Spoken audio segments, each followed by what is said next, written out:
Hello, good evening everyone. मैं अभिषेक सिंह आप सभी का वेलकम करता हूं हमारे आज के वीडियो में।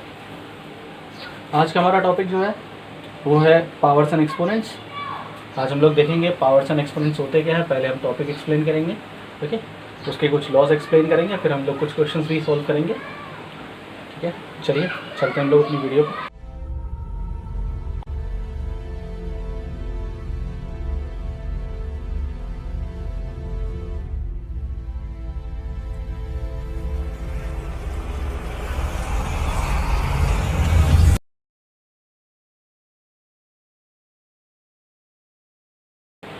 हमारा आज का टॉपिक है पावर्स एंड एक्सपोनेंट्स, ठीक है। तो सबसे पहले समझ लेंगे पावर्स एंड एक्सपोनेंट्स होते क्या है, फिर हम लोग इस पर आगे बढ़ेंगे। तो सबसे पहली बात अगर हम लोग करें एक्सपोनेंट की, तो देख लेंगे एक्सपोनेंट जो होता है, ठीक है। एक्सपोनेंट को अगर हम लोग समझने की कोशिश करें तो पावर ऑफ एनी नंबर जो होता है वो एक्सपोनेंट होता है, यानी किसी नंबर पे कितनी पावर लगी हुई है ये क्या होती है, एक्सपोनेंट होता है, ठीक है। जैसे अगर हम लोग एग्जाम्पल में देख लें, मान लीजिए लिखा हुआ है 5 की पावर 6, ओके, लिखा हुआ 5 की पावर 6, तो जो 6 है ये हमारा हो जाएगा एक्सपोनेंट। जो 6 है ये हमारा हो जाएगा एक्सपोनेंट, इसी को हम लोग इन शॉर्ट पावर बोलते हैं, ठीक है। और जिसके ऊपर पावर लगा होता है उसको बोलते हैं बेस, ओके। तो जब किसी बेस के ऊपर कोई एक्सपोनेंट होता है तो वो उस बेस की पावर बन जाती है, कहलाती है, ओके। चलिए अब हम लोग कुछ लॉस पढ़ेंगे, इसके लॉस ऑफ एक्सपोनेंट, ठीक है। ये इतना ही था, इसमें ज़्यादा कुछ नहीं है, ठीक। यहाँ पे कुछ भी हो सकता है, लाइक समथिंग 10 की पावर 6, तो 10 यहाँ पे बेस हो जाएगा, ये हमारा हो गया बेस, और ये हमारा हो गया एक्सपोनेंट, ओके। चलिए देखते हैं हम लोग आगे बढ़ते हैं फिर अपने लिए। अब हम लोग देखेंगे लॉज ऑफ एक्सपोनेंट।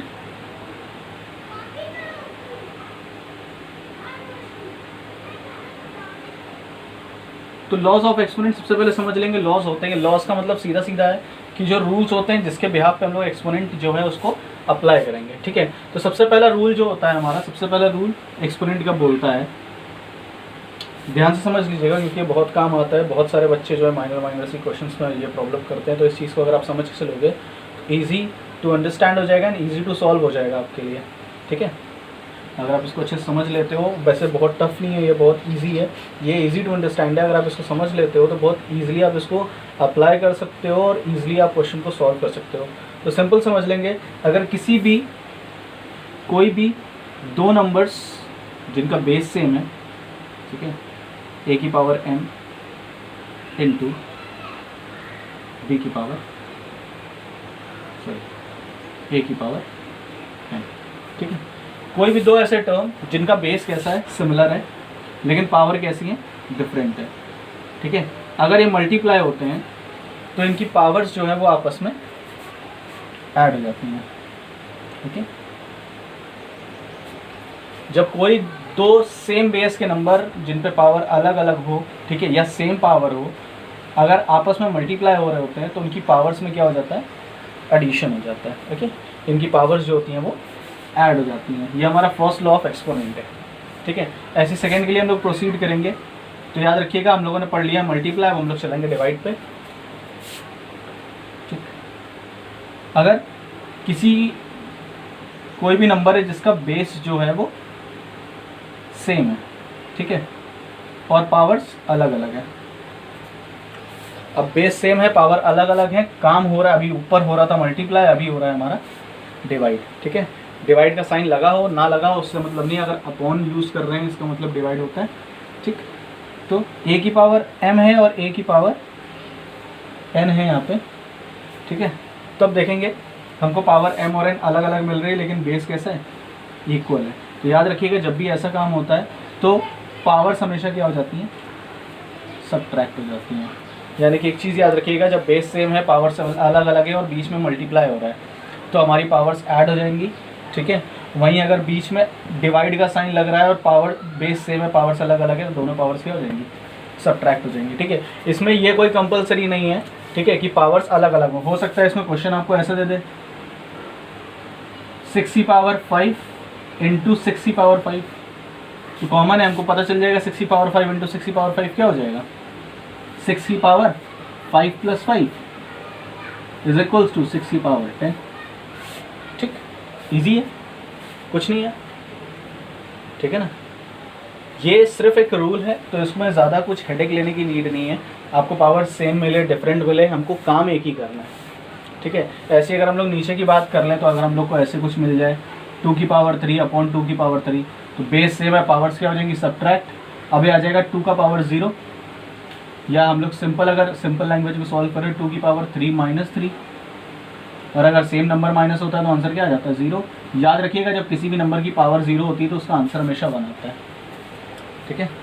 किसी भी नंबर की पावर अगर 0 होती है तो उसका आंसर हमेशा क्या होता है 1 होता है, ठीक है। अब हम लोग चलेंगे थर्ड प्रॉपर्टी के लिए। थर्ड प्रॉपर्टी या थर्ड लॉ हमारा क्या बोलता है, तो आप ध्यान से समझेंगे, ठीक है।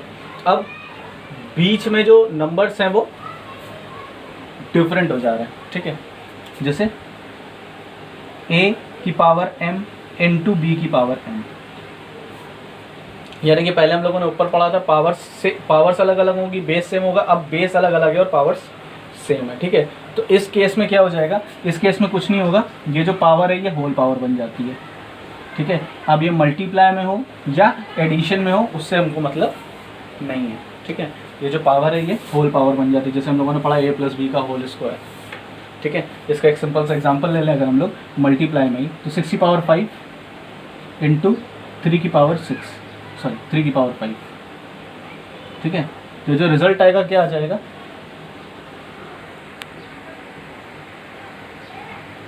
जो रिजल्ट आया क्या आ जाएगा, बेस कैसा हो जाएगा, बेस मल्टीप्लाई हो जाएगा 6 इंटू 3, और पावर जो सिमिलर है वो कैसी हो जाएगी, ऊपर आ जाएगी, ठीक है।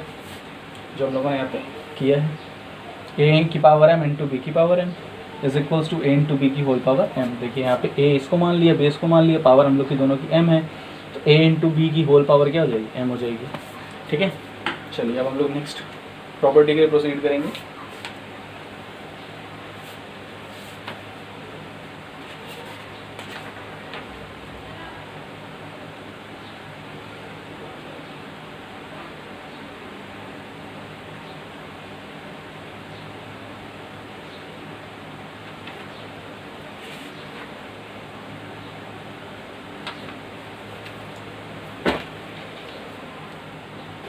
ठीक है, चलिए अब हम लोग फोर्थ प्रॉपर्टी देखते हैं। इसमें टोटल 6 प्रॉपर्टी थी, जो एक प्रॉपर्टी हम लोग पहले डिस्कस कर चुके हैं, किसी की पावर भी अगर 0 होती है तो उसका आंसर 1 होता है, ठीक है। अभी हम लोग फोर्थ प्रॉपर्टी देखेंगे। तो फोर्थ प्रॉपर्टी बोलती है, मान किसी भी नंबर के ऊपर, नंबर की पावर के ऊपर अगर होल पावर होती है तब हमारा रिजल्ट क्या होता है। यानी कि अगर हम लोगों ने ले लिया a की पावर n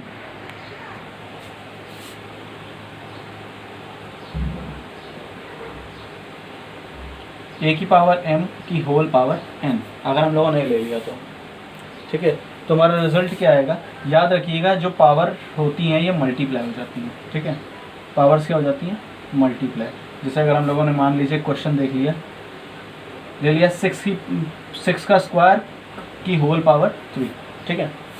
6 स्क्वायर का होल क्यूब, या 6 की पावर 2 का होल पावर 3, तो इसका रिजल्ट क्या हो जाएगा 6 की पावर 2 इंटू 3, ठीक है। क्योंकि बाहर ब्रैकेट के अंदर और ब्रैकेट के बाहर, तो अंदर बाहर जो पावर्स होती हैं वो क्या हो जाती हैं, मल्टीप्लाई हो जाती हैं। तो 6 की पावर 2 इंटू 3 क्या हो जाएगा 6 की पावर 6, ओके। इसके बाद लास्ट प्रॉपर्टी पढ़ेंगे, पावर -1 होना, ठीक है। लास्ट प्रॉपर्टी है, मान लीजिए a की पावर है -1। ये क्वेश्चन वैसे बहुत इजी है, ठीक है। बस इसको सिंपल से समझ लीजिए, क्योंकि बहुत सारे लोग बच्चे जो हैं इस प्रॉपर्टी में जाके फंस जाते हैं, अच्छा खासा आता हुआ क्वेश्चन गलत कर देते हैं, ठीक है। तो इसमें फंसने की ज़रूरत नहीं है। अगर किसी भी नंबर की पावर नेगेटिव होती है तो वो नंबर हमेशा रेसिप्रोकल हो जाता है, ठीक है। अब इसमें नहीं, ज़रूरी नहीं कि आपको a की पावर -1 ही दे, आपको दे सकता है 6 की पावर -8 दे दे आपको, ठीक है। तो आपको कुछ नहीं करना है, आपको सिंपल सा एक काम करना है, 1/6 लिखना है। अब 1 की पावर आप जो भी लगा दो उससे कोई मतलब नहीं, तो होल पावर क्या आ जाएगी, ठीक है। तो ये हमारा आंसर हो जाएगा, इस तरह से हम लोग देखेंगे। ओके।